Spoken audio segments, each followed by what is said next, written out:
Hello everyone and welcome to my channel. दोस्तों आज आप लोग के लिए अल हकीम यूनानी मेडिकेयर सेंटर में आया हूँ। ये है असल्फा स्टेशन मेट्रो साकिनाका के पास। मेट्रो स्टेशन जो है साकिनाका के बाद असल्फा मेट्रो स्टेशन आता है दोस्तों। एंड यहाँ पे मैं आज विज़िट किया हूँ गाइज़। आप लोगों को मैं हर बार कुछ ना कुछ नई चीज़ें दिखाता हूँ, हमेशा कपड़ों की चीज़ें, मार्केट की। इस बार आप लोगों के लिए, आपकी हेल्थ के लिए मैं कुछ लाया हूँ। ये यूनानी मेडिसिन यहाँ पे आपको मिल जाती है दोस्तों। और यहाँ पे कंप्लीट डॉक्टर्स भी अवेलेबल हैं, तो उनसे अभी हम मिलेंगे। और उनकी जो स्पेशलाइज़ है, किस चीज़ में स्पेशलाइज़ है, जैसा अभी यहाँ पे देख सकते हैं, ये आपको थेरेपी, लीच थेरेपी है और हिजामा है। बहुत सारी चीज़ें हम यहाँ पे डिस्कस करेंगे। तो यहाँ पे सर से मिलते हैं।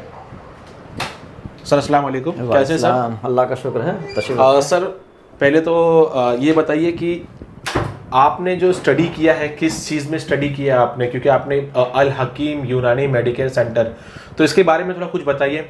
और पेशेंट्स जो अपने पास आते हैं, किस चीज़ के ज़्यादा पेशेंट अभी आप लोग फेस कर रहे हैं सर? अच्छा, सबसे पहले तो मैं ये बताना चाहूँगा कि मैंने ग्रेजुएशन किया है अलीगढ़ मुस्लिम यूनिवर्सिटी से, यानी BOMS किया है। उसके बाद पोस्ट ग्रेजुएशन यानी MD नेशनल इंस्टीट्यूट ऑफ यूनानी मेडिसिन बंगलौर से किया है। अच्छा। और उसके बाद फिर ये अल हकीम यूनानी मेडिकल सेंटर जो है 2016 में स्टार्ट किया गया था यहाँ पे? हाँ, यहाँ पे मुंबई में जी। असल्फा मेट्रो स्टेशन मुंबई में स्टार्ट किया गया। और यहाँ पे इसकी ख़ास बात यह है कि ये ऐसा सेंटर है कि यहाँ पे यूनानी कंसल्टिंग के साथ में रेजिमिनल थेरेपीज़, जी, यानी हिजामा थेरेपी जो कपिंग थेरेपी भी कहलाता है, और लीच थेरेपी, नतूल जो शिरुधारा कहलाता है, फसद जो वेनी सेक्शन कहलाता है, ये सारी थेरेपी यहाँ पे की जाती हैं। मसाज थेरेपी, स्टीम बाथ, जो रीजनल थेरेपीज़ में जो बहुत ज़्यादा कॉमन है, वो सारी थेरेपी यहाँ पे की जाती है। अच्छा। इसके अलावा जो यूनानी तरीक़े इलाज है कि इलाज बिल ग़िज़ा, इलाज बिल दवा और इलाज बिल यद, यानी दवाओं से भी इलाज करना है, ग़िज़ाओं से भी इलाज करना है, और इलाज बिल यद मतलब रेजिमिनल थेरेपीज़ से भी इलाज करना है जी। तो ये सारी चीज़ें यहाँ पे फॉलो की जाती हैं। और एक सवाल आपका ये था कि किस टाइप के पेशेंट हमारे यहाँ ज़्यादा आते हैं। ज़्यादा आ रहे हैं अभी पेशेंट्स आपके पास, किस टाइप के ज़्यादा आ रहे हैं? यूनानी कंसेप्ट के हिसाब से जो क्रोनिक डिसीज़ होती हैं उसके लिए यूनानी बहुत ही बेस्ट थेरेपी है, बहुत ही इफ़ेक्टिव है। लेकिन हमारे यहाँ जो आते हैं ज़्यादातर वो जॉइंट्स पेन के मरीज़ ज़्यादा आते हैं, जो रूमेटाइड अर्थराइटिस है, ऑस्टियो अर्थराइटिस है, जो आमतौर से लोग बोलते हैं कि कमर में दर्द है, कंधे में दर्द है, गर्दन में दर्द है, घुटने में दर्द है, जो पुराना दर्द होता है। हाँ, जो पुराना दर्द होता है उसके मरीज़ हमारे यहाँ ज़्यादा आते हैं। अच्छा। इसके बाद जो है, जो पेट से रिलेटेड की बदहज़मी है, गैस बनता है, पेट साफ़ नहीं होता है और डकार ज़्यादा आती है, इस टाइप के मरीज़ भी हमारे यहाँ ज़्यादा रहते हैं। लीवर से रिलेटेड जो तकलीफ़ होती है, जैसे पीलिया वगैरह है, तो लीवर के पेशेंट रहते हैं। किडनी से रिलेटेड जो है रीनल स्टोन वगैरह, इसके भी पेशेंट हमारे यहाँ ज़्यादा रहते हैं। अच्छा। और दिमागी बीमारियाँ जैसे नींद नहीं आती है, डिप्रेशन है, एंजाइटी है, इस टाइप के मरीज़ भी हमारे यहाँ ज़्यादा आते हैं। इसके अलावा जो सेक्सुअल प्रॉब्लम होती है, जो इरेक्टाइल डिसफंक्शन है या प्री मैच्योर एजाकुलेशन है, नाइटफॉल है, इस लोग आमतौर से बोलते हैं कि जिरियान और धाद, इस टाइप से इस नाम से लोग जानते हैं जी।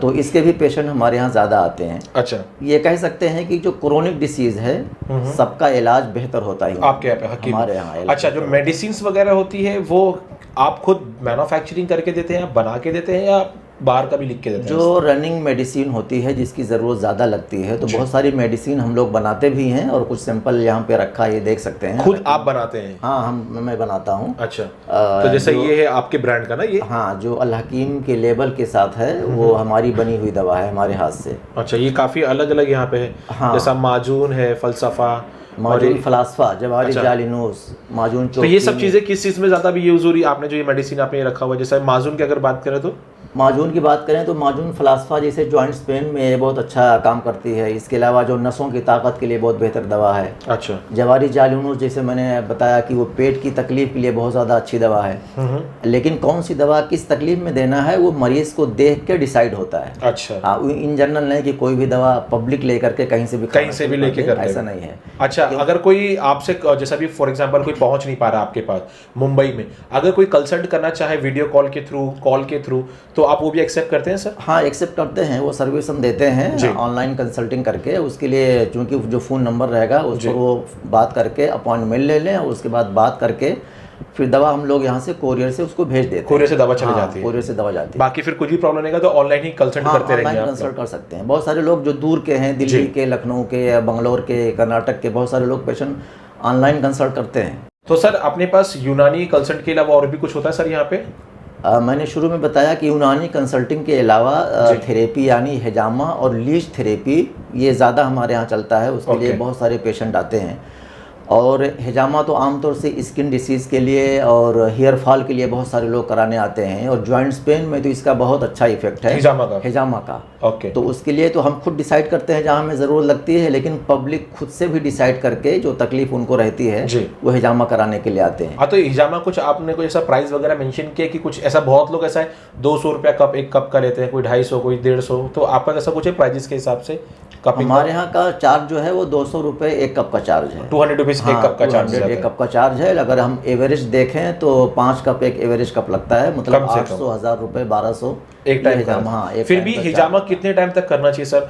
बहुत लोग ऐसा होता है कि एक बार कराते हैं तो बोलते हैं यार उसका फायदा नहीं दिख रहा, तो मिनिमम कितने बार, 7 बार, 9 बार, 11 बार, ऐसा कितने बार करवाना चाहिए? नहीं, हिजामा तो 2 मकसद के लिए किया जाता है। एक प्रिवेंटिव मकसद के लिए, मतलब हमें तकलीफ कुछ नहीं है लेकिन हम प्रिवेंशन चाहते हैं, बचाव चाहते हैं, टॉक्सिन ब्लड वगैरह होता है। हाँ, तो इसके लिए तो महीने, 1.5 महीने में, 2 महीने में एक बार करा लें वो काफ़ी होता है। फिर इसी हिसाब से वो कराते रहें। अच्छा। बाकी जो ट्रीटमेंट के हिसाब से होता है तो वहाँ तो डॉक्टर खुद, यानी मैं डिसाइड करूँगा तकलीफ देख करके कि आपको कितनी बार की ज़रूरत है। अच्छा। तो एक एवरेज देखें तो किसी को 2 बार, 3 बार, 4 बार ये ज़रूरत लगती है, किसी को 1 बार ही काफ़ी हो जाता है। अच्छा। और ये जैसा फैट लॉस के लिए कुछ आप लोग रखते हैं? क्योंकि अभी कैसा है कि मार्केट में बहुत सारी दवा जिसके साइड इफेक्ट बहुत होते हैं वेट लॉस के लिए जी, तो वो उसकी भी कुछ चीज़ें अपने पास होती हैं? वेट लॉस के लिए हमारे पास मेडिसिन अवेलेबल होती हैं और उसका कोई साइड इफेक्ट नहीं होता है। लेकिन खाली मेडिसिन नहीं, बल्कि मेडिसिन के साथ साथ में उनको डाइट क्या फॉलो करना है, एक्सरसाइज की क्या ज़रूरत है, वो सब बताया जाता है। तो फिर उसके हिसाब से बेहतर रिजल्ट आता है। वो पूरा कंसल्ट आप कर देंगे? हाँ। अच्छा, ये किस चीज़ का इस तरीके का रखा हुआ है सर? ये क्या कहते हैं? यूनानी की एक मशहूर थेरेपी मुंजिज और मुसिहिल के नाम से जानी जाती है। अच्छा। हाँ, तो ये उसी की दवा है। जो क्रोनिक डिसीज़ होती है उसमें हमें कहीं कहीं मुंजिज बलगम और मुंजिज सौदा की ज़रूरत पड़ती है देने के लिए। तो ये दोनों दवा भी आप लोग देते हैं? कंपनियों की ये बनी दवा नहीं होती है मुंजिज और मुसिहिल के नाम से। तो हम लोगों ने खुद से डिसाइड किया है कि उसको बना के रखें और पेशेंट को हम दे दें ताकि उनको इधर उधर से लेने में कोई ज़्यादा प्रॉब्लम ना हो। तो सर ये लीच थेरेपी क्या होती है सर अपना? लीच थेरेपी, लीच एक कीड़ा होता है जिसको उर्दू में, हिंदी में जोंक कहते हैं। अच्छा। और मराठी में शायद जलोका के नाम से जाना जाता है जी। तो ये बहुत पुरानी थेरेपी है। इंडिया में ये मेरे ख्याल से 1000 साल BC पहली बार इस्तेमाल किया गया था। और स्किन डिसीज़ में जैसे एक्जिमा है, सोरियासिस है, गैंग्रीन है, नॉन हीलिंग अल्सर है, और हेयर फॉल में आजकल बहुत अच्छा इसका इफेक्ट आ रहा है। अच्छा, हेयर फॉल के अंदर भी इसका? जी, हेयर फॉल तो, लेकिन ये हर जगह अवेलेबिलिटी नहीं होती ना सर इसकी? बहुत कम। हाँ, बहुत कम लोग, चूँकि इसके इफेक्ट के बारे में ज़्यादा लोग अवेयर नहीं हैं। लेकिन हमारे यहाँ चूँकि यूनानी सिस्टम पूरा फॉलो किया जाता है तो हमारे यहाँ यूनानी मेडिसिन और थेरेपी सब कुछ अवेलेबल होती है। तो थेरेपी की वो हमसे कंसल्ट कर सकते हैं, आपके पास डायरेक्टली विजिट करके भी ना? हाँ, विजिट कर सकते हैं। एक और क्वेश्चन है मेरा, सेक्सुअलिटी के ऊपर काफ़ी ज़्यादा आजकल लोग अवेयरनेस नहीं होते, बहुत छुपे छुपे रहते हैं, तो उसके बारे में कुछ बताइए कि आपके पास सेक्सुअलिटी में कैसे पेशेंट्स आप देख रहे हैं सर? इस सेक्सुअल प्रॉब्लम में तो ज़्यादातर इरेक्टाइल डिस्फंक्शन और प्री मैच्योर एजाकुलेशन, इस तरह की दिक्कत लोगों को आती है और उसका इलाज बेहतर हमारे यहाँ होता है। और एक तो नाइट फॉल भी, बहुत सारे जो यंग जनरेशन है उनको नाइट फॉल भी बहुत ज़्यादा होता है जी। इसके अलावा कुछ लोग बोलते हैं कि धात की शिकायत है जो पेशाब के पहले या पेशाब के बाद या पेशाब के साथ आता है जी। तो इस तकलीफ में भी लोग रहते हैं, तो उसका भी बेहतर इलाज हमारे यहाँ किया जाता है। अच्छा। इसके अलावा जो फीमेल पेशेंट होती हैं जिनको आमतौर से PCOD की शिकायत बहुत ज़्यादा आजकल नज़र आ रही है, इसके अलावा जो है लिकोरिया की प्रॉब्लम है उसमें बहुत ज़्यादा परेशान होती हैं, तो इसका भी इलाज हमारे यहाँ होता है। बहुत सारी पेशेंट है कि उनका पीरियड डिस्टर्ब होता है, वो काफ़ी लेट आता है, उनका वज़न भी बढ़ने लगता है और इनफर्टिलिटी यानी अगर शादीशुदा हैं वो बच्चे भी नहीं होते हैं, तो ऐसे लोगों को ज़्यादा चांस है कि अगर वो टेस्ट कराएं तो PCOD निकलने का चांस ज़्यादा रहता है। तो सर ये PCOD एक्चुअली है क्या? अगर आसान भाषा में बात करें तो क्या होगा सर? PCOD एक पॉलीसिस्टिक ओवरियन डिसीज इसका फुल फॉर्म है। अच्छा। ओवरी जहाँ से ओवम बनता है, आमतौर से लोग जो बोलते हैं ना कि जहाँ से अंडा बन के आता है, जी जी, उसमें कुछ सिस्ट बनती है, कुछ गांठ टाइप की दिक्कत होती है। अच्छा। हाँ, जिसकी वजह से पीरियड डिस्टर्ब हो जाता है और जो ओवम बन के आता है उसका आने जाने का भी टाइम, वेट गेन वगैरह भी इसमें ज़्यादा हो जाता है ना सर? हाँ, उसमें वेट गेन भी बढ़ने लगता है। हेयर फॉल, वेट गेन, ये सब भी होता है सर इसमें? और ये जो स्टेमिना बूस्टर वगैरह भी मार्केट में बहुत कुछ मिल रहा है, तो ऐसा कुछ होता है अपने पास? हाँ, अपने पास है स्टेमिना बूस्टर, अपने पास है, बहुत अच्छी दवाएं हैं जी। और ये सब चीज़ों की कोई साइड इफेक्ट यूनानी में साइड इफेक्ट नहीं है ना सर? यूनानी में साइड इफेक्ट नहीं है, क्योंकि उसका जो साइड इफेक्ट हो सकता है, जो पॉसिबिलिटी होती है, उसको खत्म करने वाली मेडिसिन भी साथ में होती है। अच्छा, उसी के अंदर ही हाँ, होती है? उसी के अंदर होती है, इसलिए साइड इफेक्ट नहीं होता है। बढ़िया। दूसरी बात यह है कि पेशेंट को जो दवा होती है उसका डोज क्या है, पूरा एक तरीका अच्छे से समझाया जाता है, तो साइड इफेक्ट आमतौर से नहीं होता है। अच्छा सर, ये पाइल्स वगैरह का भी आजकल बहुत है कि ऑपरेशन कंपलसरी, की कहीं कहीं ऑपरेशन करवाना ही पड़ जाता है, तो उसका कुछ है अपने पास इलाज सर? पाइल्स के लिए हमारे यहाँ बेहतर इलाज है, यूनानी में बहुत बेहतर इलाज होता है। एक पाइल्स में एक कंडीशन आती है, बहुत लास्ट कंडीशन, जिसमें सर्जरी की ज़रूरत पड़ती है, लेकिन आमतौर से जो इनिशियल स्टेज होती है उसमें यूनानी दवा से वो कंट्रोल हो जाता है, सर्जरी तक की नौबत नहीं आती है। अच्छा, तो सर्जरी तक की जाने की जरूरत नहीं पड़ती? सर्जरी तक की ज़रूरत नहीं पड़ती है।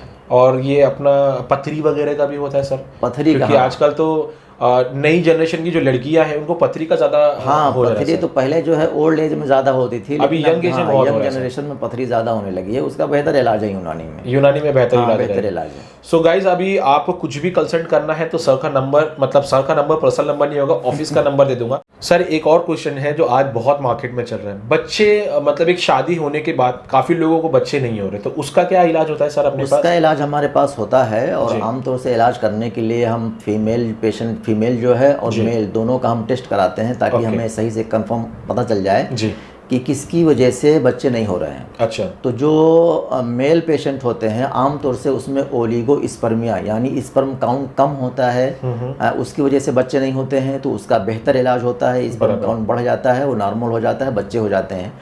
और फीमेल का भी टेस्ट कराया जाता है, तो आमतौर से पीसीओडी भी एक काज है इनफर्टिलिटी का, यानी बच्चा ना होने का।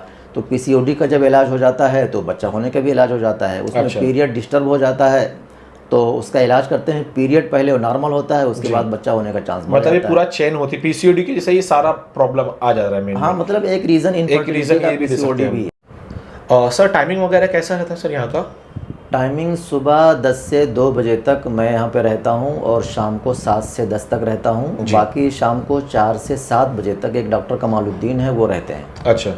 और 2 से 4 तक ये लंच का टाइम में रहता है और डॉक्टर अवेलेबल नहीं रहते हैं। 2 से 4 मतलब मेरे हिसाब से कि पूरा टाइम ओपन ही रहता है ऑलमोस्ट। हाँ, पूरा टाइम ओपन, सिर्फ 2 घंटा जो लंच का टाइम बंद हुआ, बाकी तो कोई ना कोई डॉक्टर्स अवेलेबिलिटी रहती है। बट आपका टाइमिंग सुबह 10 से 2 और शाम को 7 से 10। 7 से 10 का टाइमिंग है जी। सो गाइस, ये टाइमिंग पे आप विजिट कर लीजिएगा, और बीच में भी अगर आप कभी लेट होते हैं, जल्दी होते हैं, तो भी एक बार अपॉइंटमेंट ले लेना गाइस। पहले अपॉइंटमेंट लेके कॉल करके कि अवेलेबिलिटी है या नहीं, उस हिसाब से आप आइएगा, क्योंकि आप लोग काफ़ी दूर से भी आने वाले हैं, बहुत सारे पेशेंट्स वगैरह हैं। और वीडियो कॉल की सुविधा है, ऑनलाइन कंसल्टिंग भी जो फीस रहेगा सर आपको बता देंगे, तो वहाँ पहले पेमेंट आपको करना पड़ेगा। बाकी कुछ मेडिसिन वगैरह अगर आपको चाहिए रहेगी तो मेडिसिन वगैरह सर के पास इनका खुद का मैन्युफैक्चरिंग वाला भी अवेलेबिलिटी है, बाकी तो दूसरे ब्रांड्स के होते हैं वो भी गाइज आपको मिल जाएगा। सारी चीज़ें आपको सर बता देंगे। तो वीडियो को एंड करना चाहूँगा, चैनल को सब्सक्राइब कर देना, वीडियो को ज़्यादा से ज़्यादा शेयर करेगा, क्योंकि आज के टाइम पे अवेयरनेस होना बहुत ज़रूरी है। Thank you very much.